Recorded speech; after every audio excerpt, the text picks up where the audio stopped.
कि हमार नया नया जोड़ा के अलग कर देला तो के का मिलल। जोनी तरह से हम अपने पति खातिर बिछड़त है, व्याकुल है। आज के बाद ए राजा तो के हम श्राप देत है, अगर एगो पतिव्रता है सती है तो हमार श्राप कबो झूठा ना होई। एगो श्राप आपके देत है, जाके जब अपने महल में अपने पत्नी के छुईबा उसे प्यार करे के कोशिश करबा तो ए राजा तोरे शरीर में कोड़ हो जाई।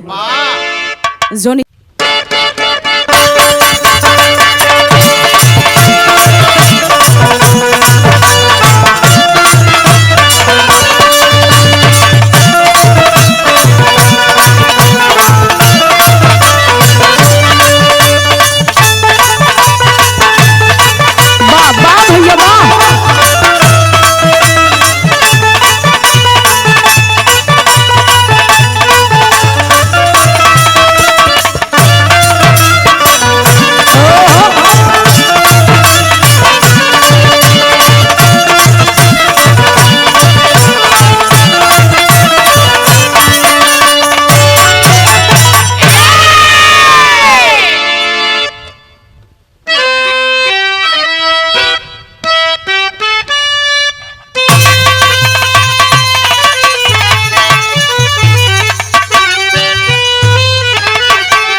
आई भैया पुनः आप लोगों के बीच में एक ऐसा विरहा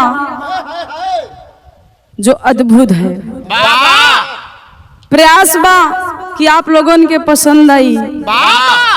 पुनः अपने ही ऑफिशियल चैनल से ज्योति यादव ऑफिशियल से वह पार्टी की आवाज में फिर से एगो विरहा आप लोगों के सेवा में भेजा तनी।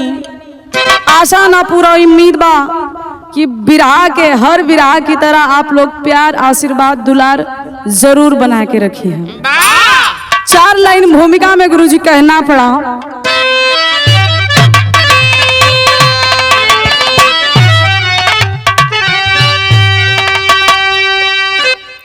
कि वक्त की मार से कोई बच ना सका,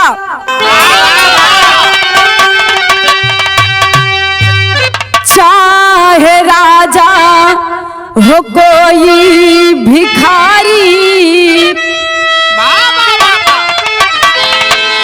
जो मुकद्दर में जिसके लिखा है मेट सकता नहीं है बिचारी कहीं। धन से जिसने धर्म को खरीदा सही, उसको कुदरत भी मंजूर करता नहीं। खेल विधना का सबसे बड़ा साथियों, चाह करके कोई मार सकता नहीं।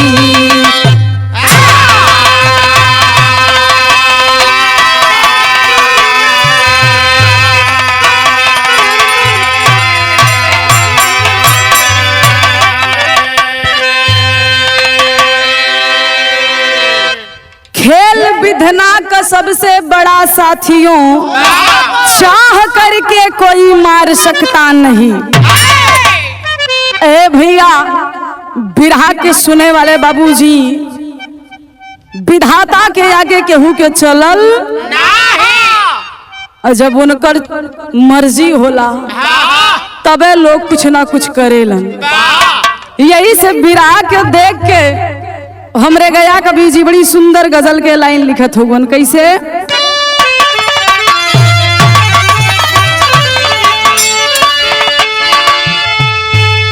इतने करीब यहाँ के दगा दे गई मुझे,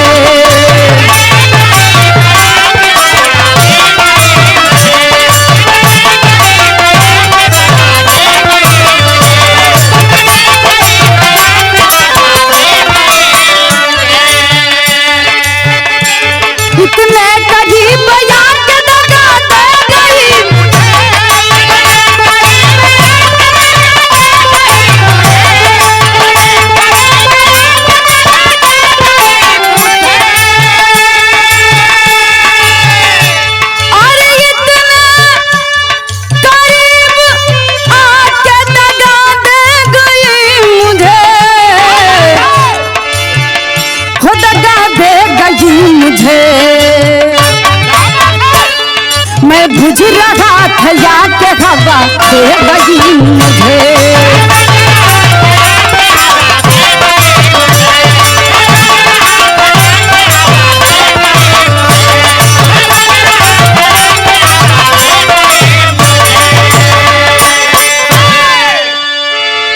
लेकिन विरह में गया कवि जी बड़ी सुंदर भाव लिखलन। दुनिया इस संसार के देख के का लिखत हुवन।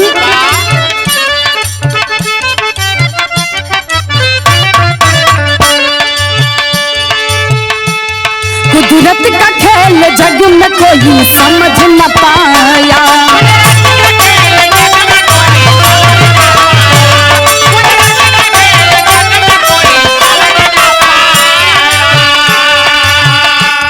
कुदरत का खेल जग में कोई समझ ना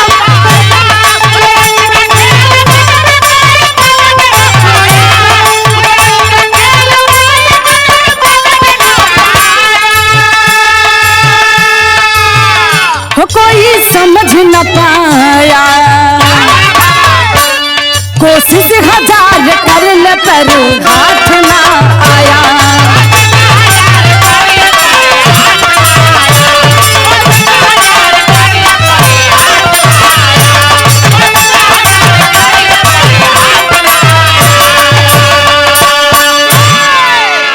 कहानी के हमारे यही से शुरुआत है गुरुजी। नज़म के लाइन में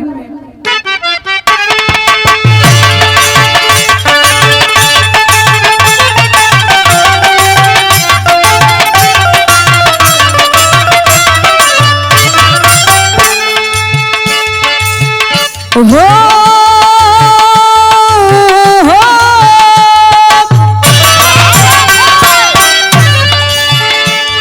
एक दिन राजा रहे अपने मन में विचारी। करने शिकार चल दिए विपिन मझारी।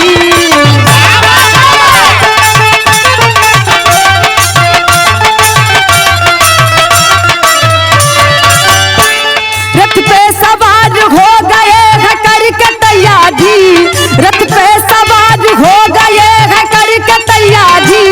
पहुँचे हैं जब कि विपिन में मन में विचारी।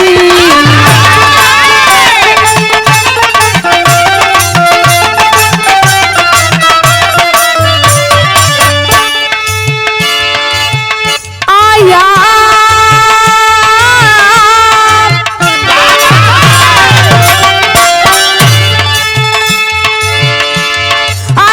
सुवर सामने तब बाण उठाए। आया है सुवर सामने तब बाण उठाए। मारे निशान साध के पर मार न पाए।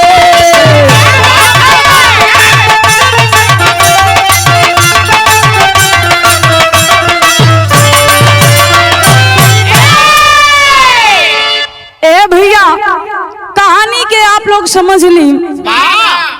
एक दिन राजा विक्रमादित्य अपने मन में विचार करत रहलन। महल में बैठल हुवन। एकाएक दिमाग में विचार आइल कि काहे ना चल के आज शिकार खेलल जाए। बड़ा ढेर दिन हो गईल बहरा ना गईले। राजा विक्रमादित्य तैयारी कर लेलन और रथ पे सवार होके जंगल की तरफ निकलल हुवन। जब जंगलवा में पहुंचलन ए बाबूजी जैसन ही 1-2 घंटा उ जंगलवा में टहलन। बहुत ही लंबा चौड़ा जंगल रहल। बड़ा घना जंगल रहल। अचानक एक ठे सुअर शरीर उरीर बनल रहे खाए पिगल रहल। राजा कहलन अगर एकर शिकार हो जाए तो पूछा ना जुआड़ बढ़िया बैठ जाए। सुअर के देख के राजा बाण चलावे के कोशिश कैलन। निशाना लगौले हुवन। जब निशानवा लगौलन त ए भैया एक ठे चूक भइल बा। चूक का भइल बिरहा में एक लाइन तरज ह।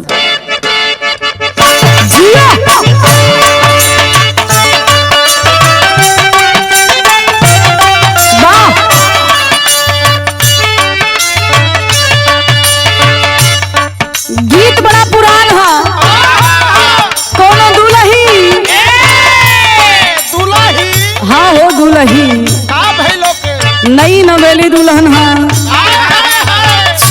महीना नियर आइल बा और नवरात्रि एकदम जानला नियर आइल बा।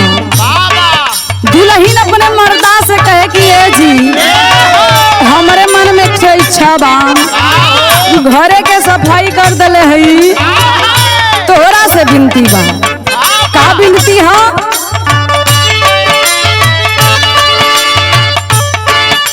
लिपि पोती के घरवा अंगना कई दिहली कैया,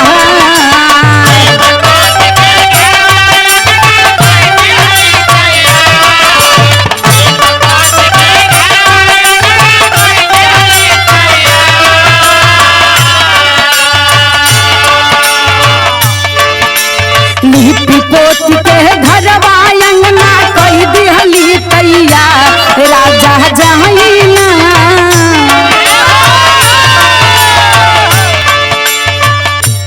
राजा जाइना कलसा किने लागल बाजार, राजा जाइना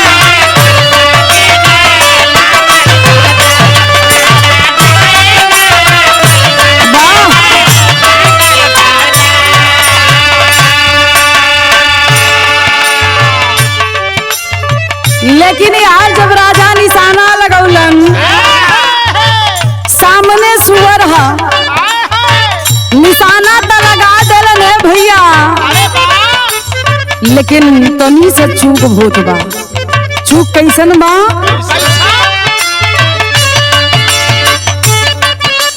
सुअर सामने देख के राजा हो गईले तैयार,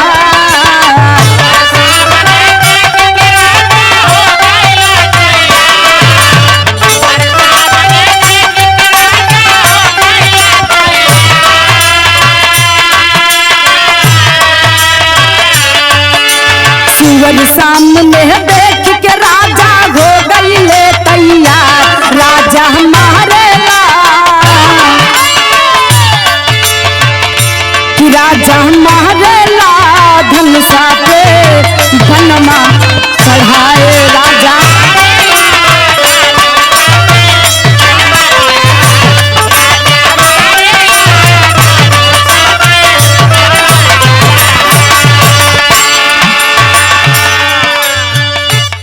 राजा बाण उठा के तीर चला देलन।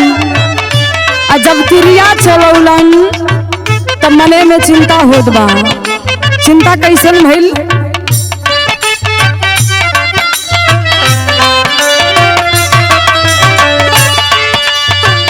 मारे बाण राजा सुअर कैलस होशियारी,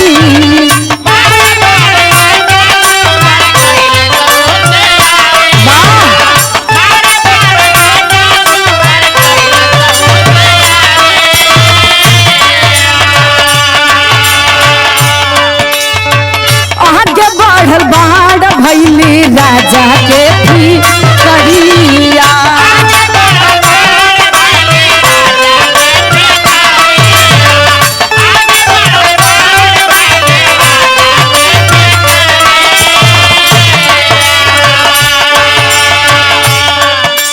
हिरना हिरनी जंगल बीचे करते रहे बिहार,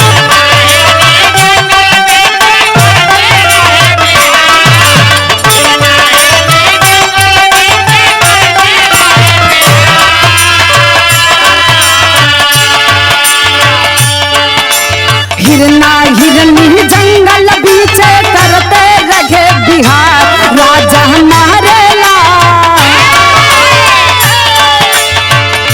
कि राजा मारेला धनुषा पे बनवा उठाए, राजा मारेला धनुषा पे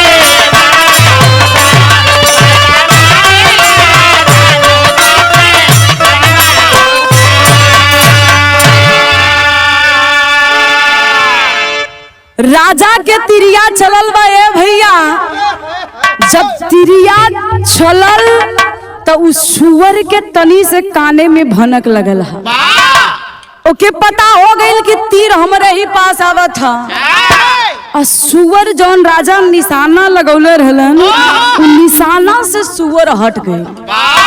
जब सुअर हटल तो वही निशाना के एकदम सोजा में वही जंगल में एक हिरना और हिरनी के जोड़ी वही जंगलवा में रंगरलिया मनावत रहला। यहाँ राजा के तीर आवत था और हिरना और हिरनी एकदम निशाने पे। ए बाबू जब राजा देखलन कलन लागा था कि आज बड़ी अनहोनी हो जाई, ये अनहोनी के रोकी। अब तब मालिक खींचे यहाँ तक कुछ कर पाई। हाँ तिरिया चलल बा ए बाबू, लेकिन मालिक के मंजूर ना रहल और तिरिया या के हिरना के लगल बा। जब हिरन के तीर लगल, हिरन छटपटा के जमीन पे गिरल हा तो हिरनी उ हिरन के देख के रोवत था, आंख से आंसू आवत बा कि हमार जोड़ा आज बिछड़ गईल। के कैले बाप? बाप रे बाप। हिरनी निगाह उठा के नजरिया घुमा के जंगल की तरफ देखा था। यह राजा उ हिरन और हिरनी के देखत होवन। होत का बा गुरुजी, यहाँ गीत बदलल हा।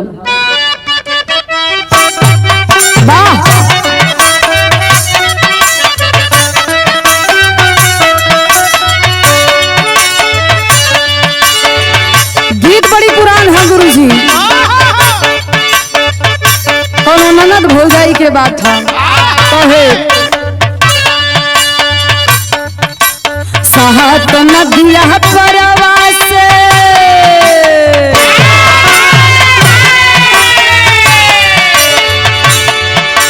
सहत नदिया परवा से मोर भैया अइले रमीना नदी मोर।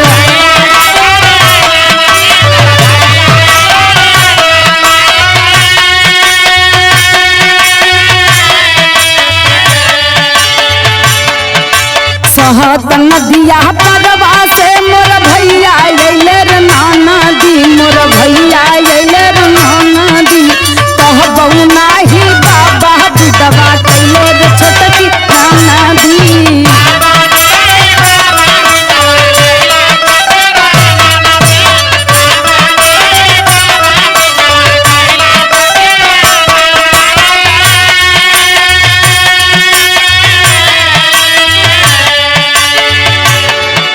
वो बड़वा जब लगल तो राजा के दिखाई पड़ल और राजा पीछे से आके हिरनी के सामने खड़ा भइलन।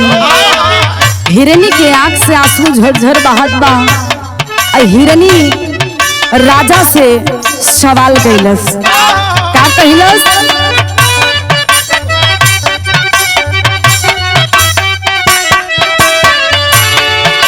रोवे हिरनी आंसू भरी नयनमा सुन रे पापिया नयनमा।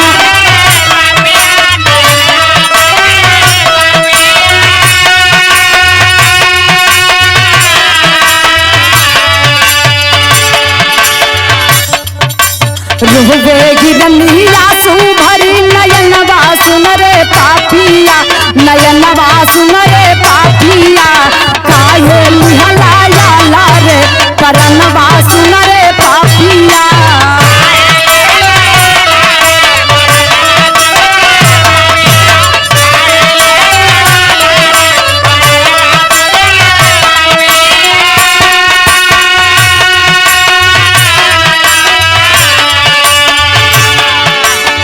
हिरनी आंख से आंसू झरझर बहावत था, रो रो के कहा था कि तोहार कवन स्वार्थ रहल हमनी के जोड़ा बिछड़ावे में। काहे खातिर हमरे पति के जान लेला? पूछत या कैसे? पहुँचे घर राजा जब हिरनी के मनवा।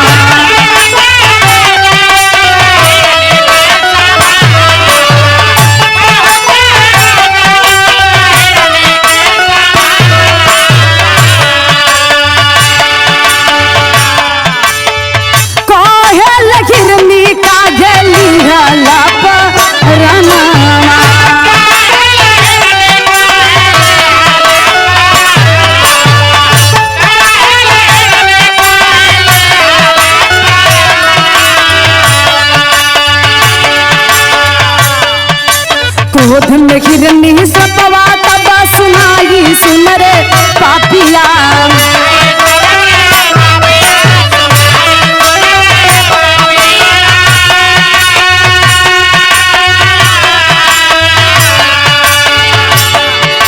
क्रोध में हिरनी सपवा तब सुनाई सुन रे पापिया, सुनाई सुन रे पापिया।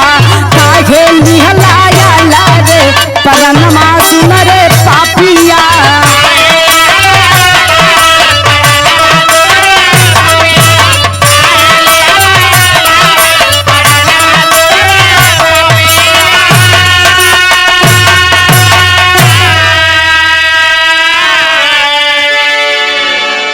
ए भैया, हिरनी हाथ जोड़ के निवेदन कैलस कि हमार नया नया जोड़ा के अलग कर देला तो के का मिलल।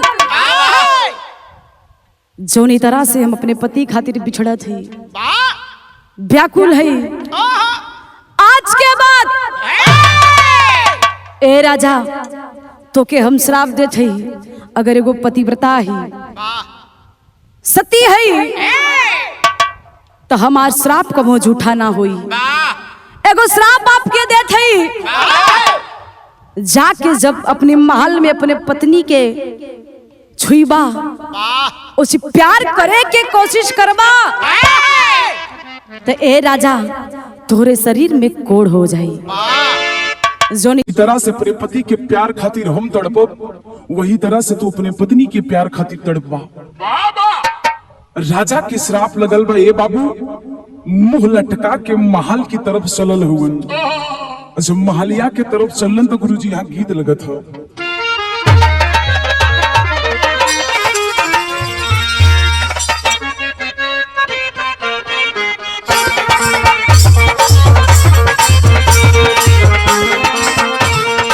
बड़ी पुरान गीत था,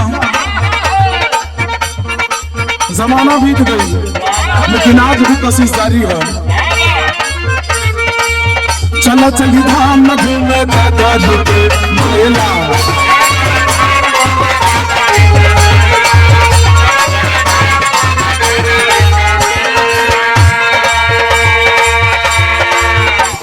बड़ी पुरानी गीत है, गीत पहले मार्केट में बजत रहे। बुढ़वा मलाई खाए बुढ़िया खाए लपसी।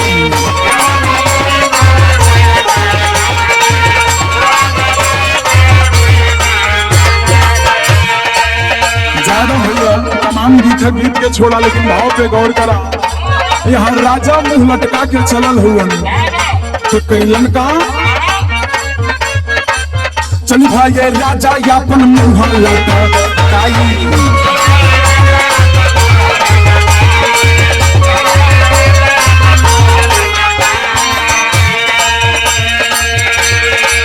सुतले महालिया में कुछ न बताई, सुतले महालिया में कुछ न बताई।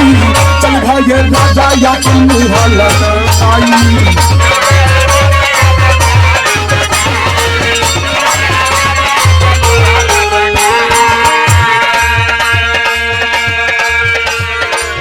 राजा महल में पहुंचल हुआ मुंह लटका के अपन चेहरा के छुपावत हो।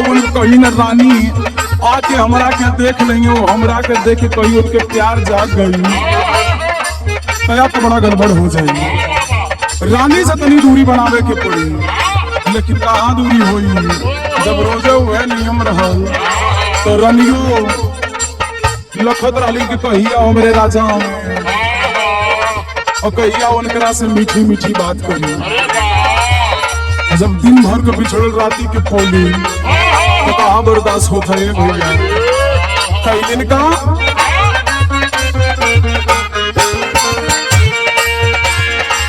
रानी चली भैली जब सोते से चरिया।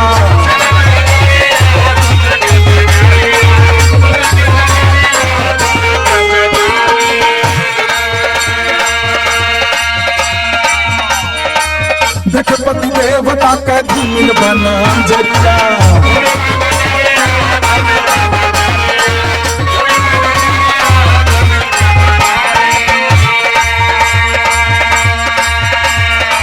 हथवा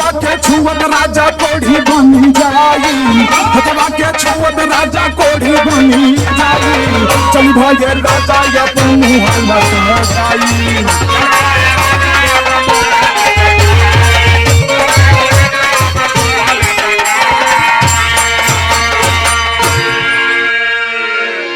जब साधी के राजा उड़न रानी अपने आप के बर्दाश्त ना कर पौली रोक ना पौली एक दो बार बोलोलिन कि ए राजा अब कहाँ के राजा बोले उनके तो पता बा कि मैटर गड़बड़ हो जाएगी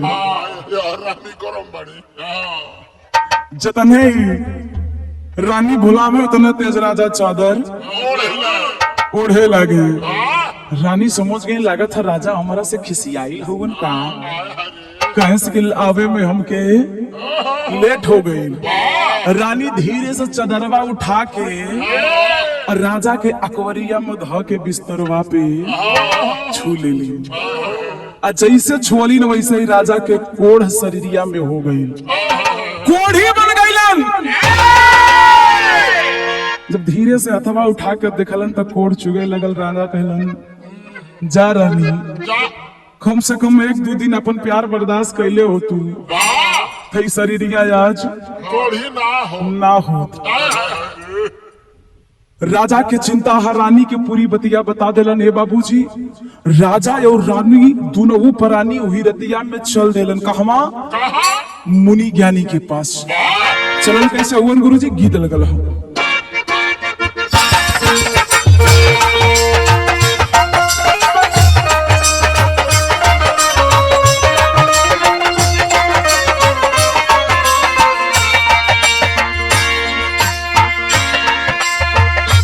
नई नवेली दुल्हन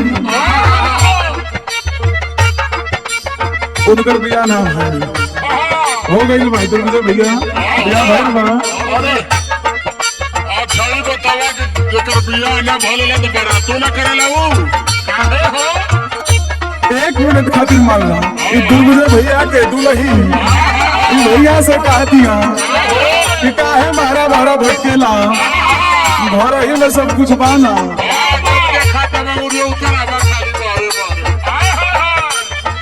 ठेकवा जमाला यही कहे का कहे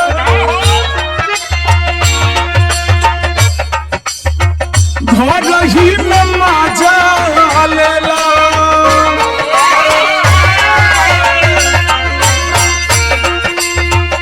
ए राजा जी घर ही में माजा लेला राजा बियर बहार के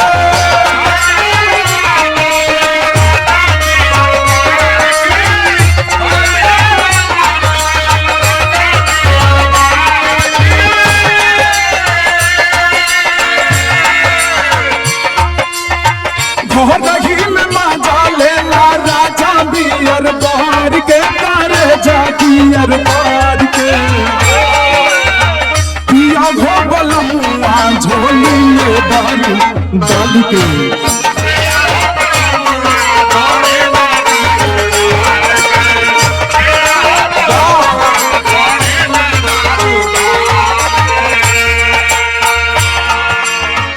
लेकिन ए भैया राजा जी जो रतिया में विचार बनैलन मुनि ज्ञानी के पास चले के बाद तो जब रानी महल से निकलली तो राजा के रोक के कहली कि ए जी काहे खातिर भटकी है आप तो राजा हुआ काहे नहीं राज में जितना मुनि होन जितना ज्ञानी होन भोरहिया सवेरे सबके एगो सभा लगा के बुलवाला और लगवा के वहां पे प्रस्ताव रखल जाई समस्या के समाधान के करी केहू कर पाई तो जरूर करी आज तो राजा हुआ भोर भइल बा ये भैया सभा लगल बा सभा में लोग आई लोगन तमाम महर्षि ऋषि मुनि ज्ञानी वैद आई लोगन का कैलन का बोले मुनि ज्ञानी तब राजा के समझाई के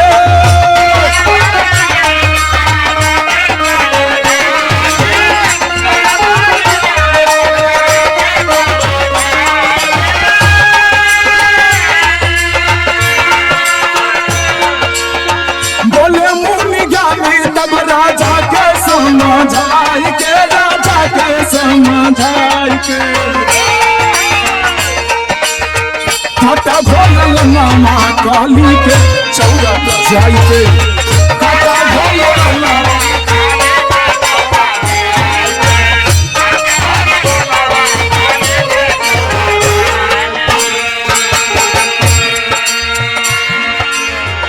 सब केहू बतिया के राजा के सुनी सभा लगल बा लेकिन केहू के पल्ले जब ना पल्ले पड़ो तो लोग उठ उठ के जाए लगलन सब केहू चल गइलन तो एक 85 साल के वृद्ध बुढ़ा रुका रहलन तो राजा कहलन जब सब चल गइलन तो तू का करे बैठा हो तो हम जा तब उस समझा के कहलन क्या कहलन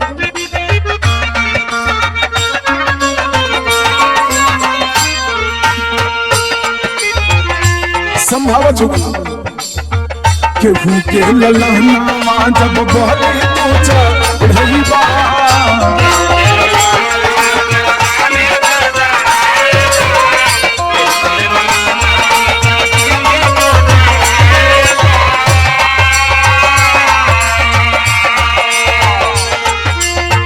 कोढ़िया के रूपवा से मुक्ति पाई जइबा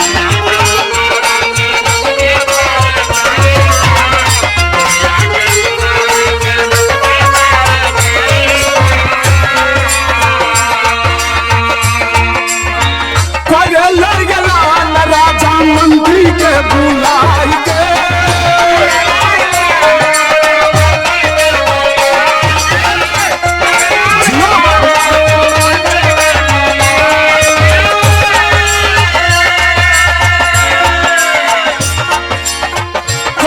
राजा मंत्री के बुलाई के मंत्री के बुलाई के काटा भोल मामा काली के चौरा जाई के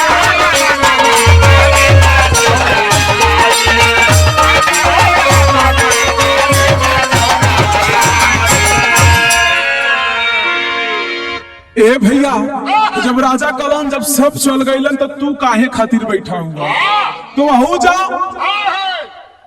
वृद्ध हाथ जोड़ के राजा से कहे लगल कि ए राजा तोहरे कोड से तोके मुक्ति मिल जाई कहलन कैसे कौन से एक उपाय बा केहू के लड़का के अगर काली माई के चौरा पे जाके बलि चढ़ीबा तो तोहरे शरीरी के कोड़ दूर हो जाई राजा कहलन सोचा कहलन कि राजा अगर सत्य ना होई तो ई वृद्ध भले हा अपन गर्दनिया काट के आपके हाथ में रख दी राजा कहलन बात पे अगर दम हो तबे बोली हा कहलन इतना उम्र आई तनी से तजुर्बा भी बात थोड़ा बहुत यही से बोला थी एगो लड़का के नाबालिग लड़का के प्रबंध करी और ले जाके काली माई के चौरा पे बलि दे दी आपके कोड़ 1 मिनट में दूर हो जाई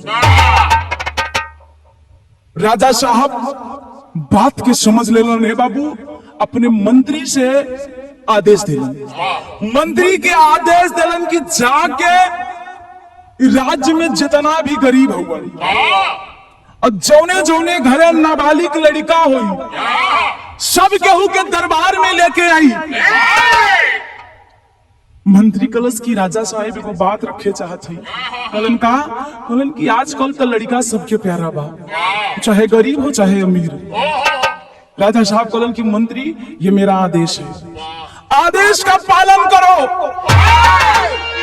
सारे नगर में जितने भी गरीब हो और जिनके घर नाबालिग बच्चा हो बुला दो दरबार में तब का तब देखा जाएगा ए भैया यह मंत्री जाके अपने नगर में ऐलान कैले हुआ जब ऐलान कैलन तो कहल गईले बा कि गरीबी कबो कबो बड़ा ही अद्भुत काम करा देला ये भैया भैल का बड़ी सुंदर गीत है गुरुजी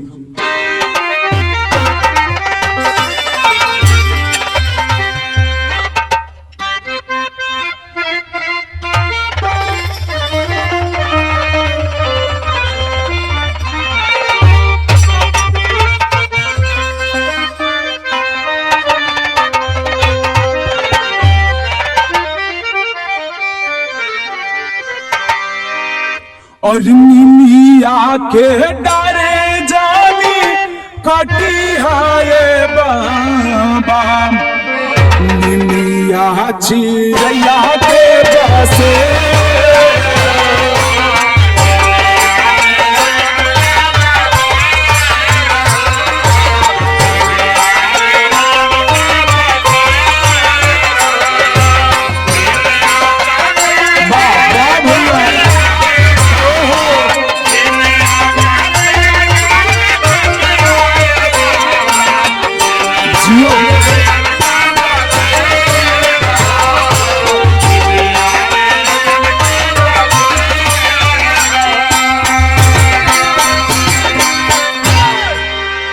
लेकिन ये बाबू जब नगर में खबर फैलल बा तो एक ठे बड़ा गरीब परिवार, गरीब परिवार में 2 गो औलाद, बड़का बेटवा 15-16 साल के और छोटका बेटवा 5-6 साल के। जब बाबू के खबरिया लगल कि राजा साहेब ऐलान कैले हुवन जे अपन लड़का देई ओके तमाम हीरा जवाहरात मुद्रा बहुत धन दे के ओके सम्मान किहल जाई, बस एगो लड़का के दिहला पर। तब बाबू विचार कैलन कि गरीबिया कटत था, कहे ना अपन लड़कवा दे के गरीबिया के अपने अमीरी में बदल ली। लालच बड़ा बुरा होला ये बाबू। पिता के अंदर लालच आइल बा और लड़का के लेके बेचे चलल हुवन राजा के पास। कैसे?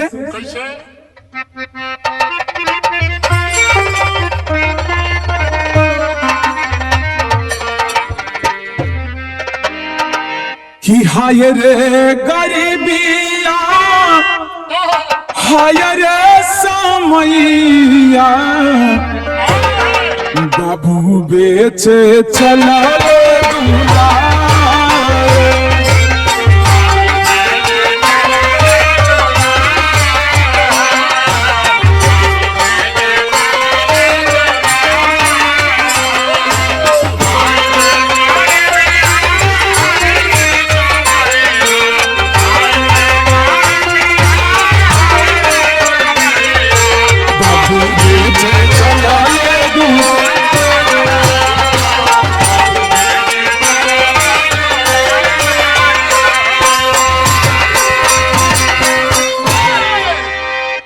बाबू जब वो लड़का की अंगुरी से पकड़लन तो वो लड़का ही पूरी बतिया वो पर्दा के पीछे से सुनत रहल।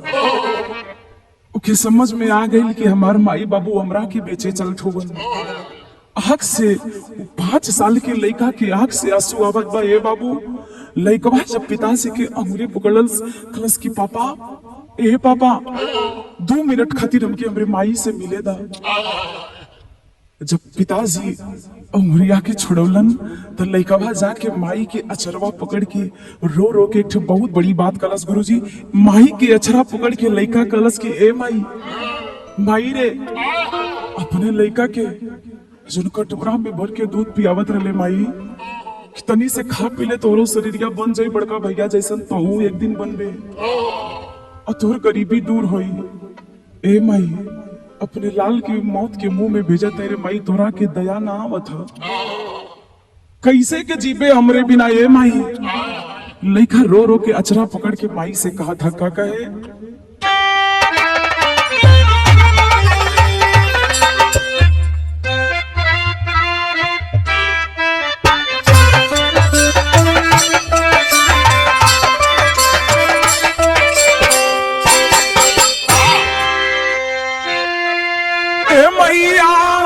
कैसे के मानवा नहीं बोला लाना कहवा कोई बुना हो।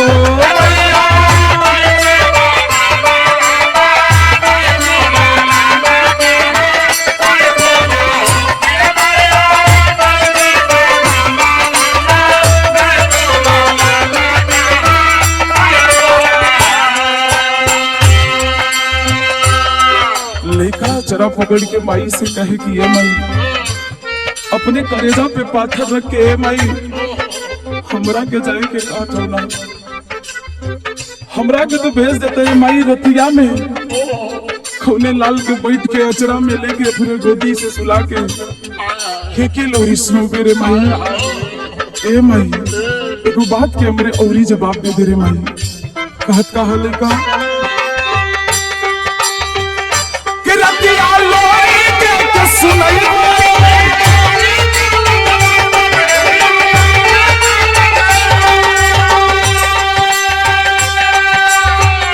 कि कैसा ममता तू ही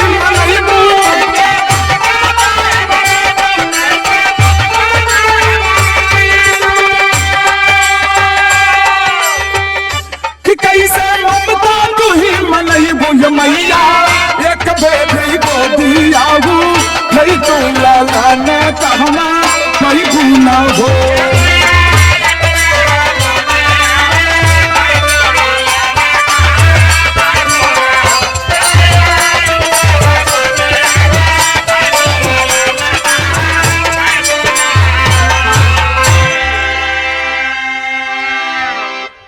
लइका पर माई के अचरा पकड़ के रोवा था कि ये माई एक बेरी हमरा के और दुलार ले प्यार ले, एक बेरी और हमरा के लोरी सुना दे ना तई बाबू तो आज दोबारा लौट के तोरे पास ना आई रे माई। लइका रोवा था अचरा पकड़े और छोड़े के नाम ना लेत बा। बाबू जाके धीरे से अंगुरिया पकड़ के लड़का के खिंचलन था। माई खींच के अपने छाती से लगा लेला रो रो के कलश की मत बेजी हमरे बाबू के। ना चाहिए हमके दुनिया के सुख, ना चाहिए हमके दौलत। लेकिन बाबू ढट के अपने पत्नी के कलन की अरे क्षण मात्र के प्यार बा छोड़ दो। एगो बेटवा उरी न वही के जितना मन के प्यार दुलार करा भी राजा के कोनो काम आ जाई तो हमरों की जिंदगी धन्य हो जाई। माई के कलेजा फटा था, माई के आंख से जर्जर आंसू बहत बा ये बाबू। लेकिन पिताजी लड़का के लेके चलल हुन। यहाँ गुरुजी टेरी में कहना पड़ा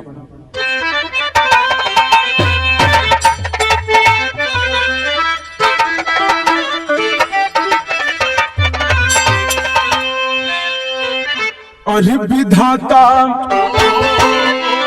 तोहरी न्यारी बतिया राजा पुत्र खरीदे माँ के फटे छतिया। राजा पुत्र खरीदे माँ के फाटे छतिया विधाता तोहरी न्यारी बतिया। ए बाबू उन लइका के लेके चला लगवन कहावा गुरुजी पापट में कहना बा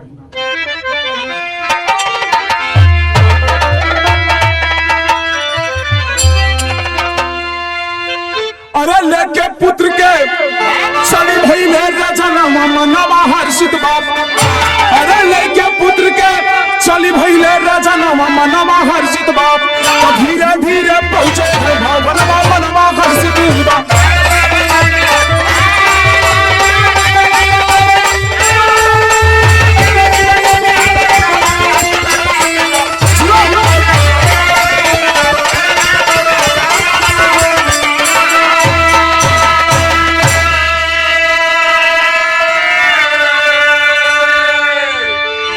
अरे महल में लेके राजा तब करने लगे तैयारी हो।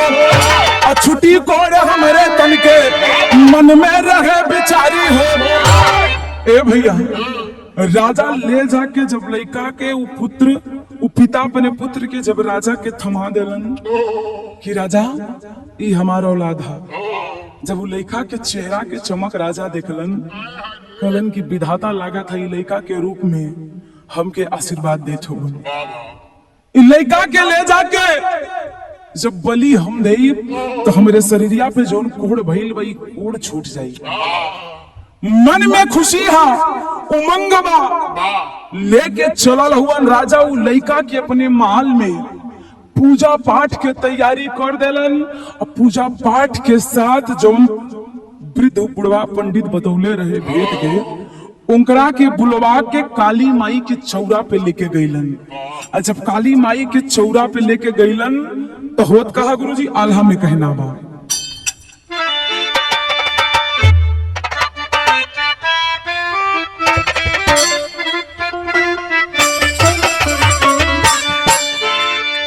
और विधि के विधान कैसे जग में कोई मिठाई है भैया।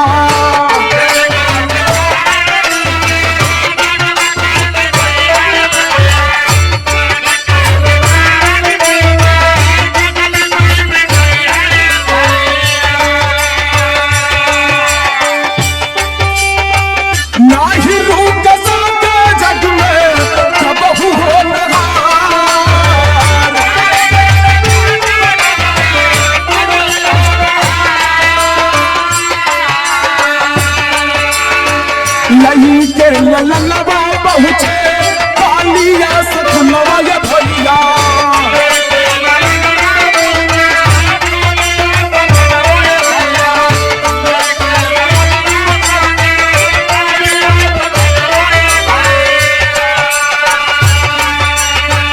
पहला सुनाना वाहो हार के पुकार।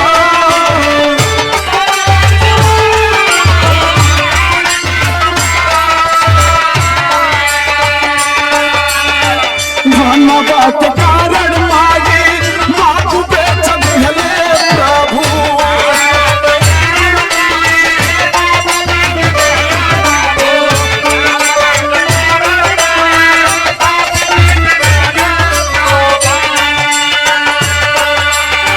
केवल बस यो सोना को हाथ करता।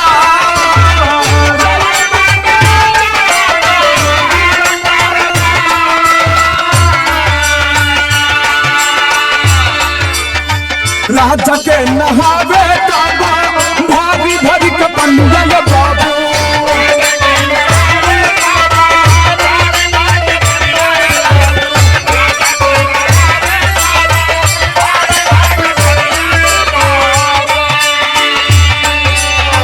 महनवा में रहल भारी खुशियाँ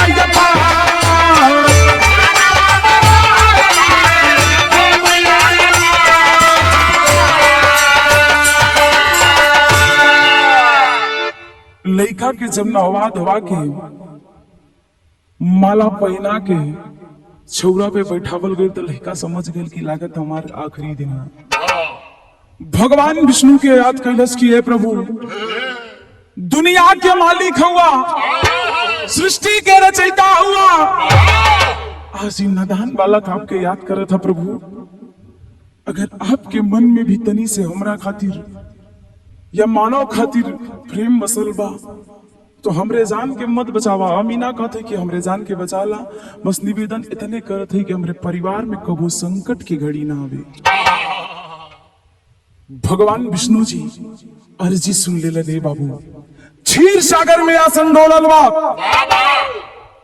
अब विष्णु भगवान चमत्कार कैलन का कि जोने घड़ीलवा से भर के पनिया जो रखल रहल जो घड़ीला के पानी से जब लड़का के नहवावे लगलन दोबारा तो वही पनिया के छींटा राजा के शरीरिया पे पड़ल। पनिया के छींटा जब शरीरिया पे पड़ल तो यह चमत्कार भइल बा।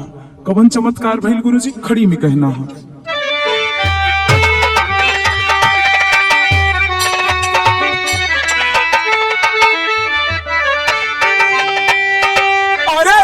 विक्रमादित्य पे पड़ल बा पनिया। अरे राजा विक्रमादित्य में पड़ल बा पनिया तो स्वच्छ हो गई बदनिया सोचला जनिया।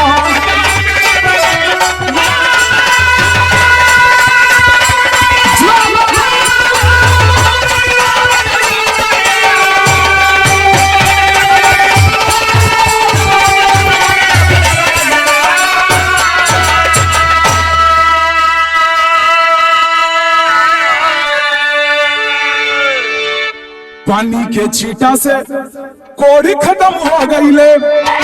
अरे राजा तब ललना के गोदिया में उठौले तो झलके मन में सलनिया सोचे लगनी।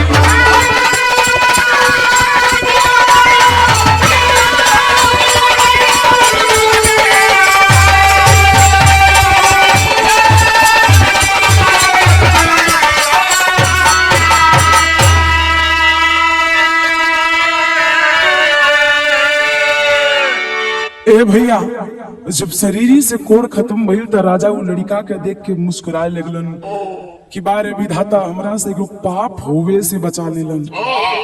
ई महापाप रहल। अगर आज लड़का के बलि हम दे देती तो शायद हमरे जीवन में, हमरे जिंदगी में, हमरे परिवार में कभी औलाद ना आई। भगवान हमरा खातिर ये औलाद के देले होगन। उ लड़का के गोदी में उठा के ले जाके पालन पोषण कैले ने बाबू। उ लड़का के नमोआ धराइल का पुत्र बना के राजा जी पालन पोषण कैले। अरे वही स्वनमा हुआ सयाना कुमार गुप्त नाम धरैले।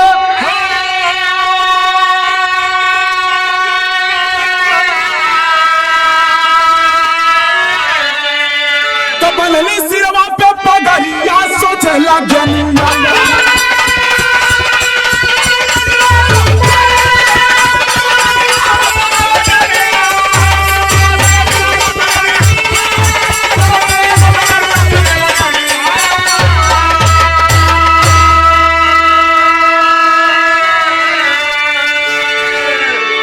ए भैया वही लड़का के ले जाके राजा पालन पोषण करके बड़ कैलन। वही लड़का के नाम जाके धराइल गई कुमार गुप्त। यही से कहल जाला कि भगवान जोन चाहिए हुए हुई। इंसान कुछ भी कर ले लेकिन इंसान के हाथ में कुछ रहे। विरह में अंतिम और आखिरी लाइन में गुरुजी कहना पड़ा, गुरु बिहारी गुरु गणेश धन्य प्रभु की मां।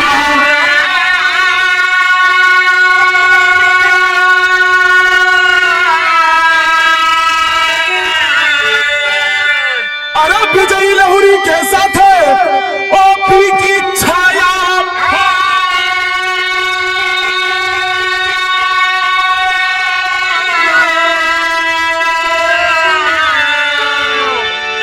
अरे विधाता तोरी न्यारी बतिया तो ज्योति गया कवि के रक्षक भाग्य विधाता। विधाता तोरी न्यारी बतिया।